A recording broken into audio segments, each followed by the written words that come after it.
नमस्कार मंडळी, उद्या श्रावणातील दुसरा सोमवार. तर आपल्याला शिवमंदिरातून घरी आणायच्या ही एक वस्तू घराची, मुलाची, पतीची प्रगती होईल आणि कर्ज फिटेल. तर आपल्याला दुसऱ्या श्रावणी सोमवारी शिवलिंगावर अभिषेक करायचा आहे. अभिषेक पंचामृताने, दुधाने, शुद्ध पाण्याने करू शकता. आपल्याला शिवामूठ ही दुसरी आहे तीळ, तर तिळाची शिवामूठ अर्पण करायची आहे.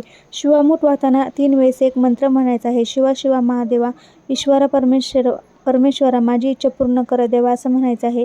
आणि अभिषेक करत असताना आपल्याला सोबत बेलपत्र, धोत्र्याचं फळ किंवा फूल आणि एक बेलाचं फळ आहे ते घेऊन जायचं आहे. आणि अभिषेक केल्यानंतर ते अर्पण करायचं आहे. त्यानंतर ते जे बेलाचं फळ आपण महादेवाला अर्पण केलेलं आहे ते घरी घेऊन यायचं आहे. आणि पूर्ण श्रावण महिना ते आपल्याला अशा ठिकाणी ठेवायचं आहे जिथे कोणी जाणार नाही, त्याला हात लावणार नाही, अशा ठिकाणी ठेवायचं आहे. आणि श्रावण महिना संपल्यानंतर आपल्याला ते फळ वाहत्या पाण्यामध्ये सोडून द्यायचं आहे. त्यासाठी शिवमंदिरातून घरी आणायची आपल्याला ही एक वस्तू. हा उपाय केल्याने सर्व कर्ज नक्की दूर होईल.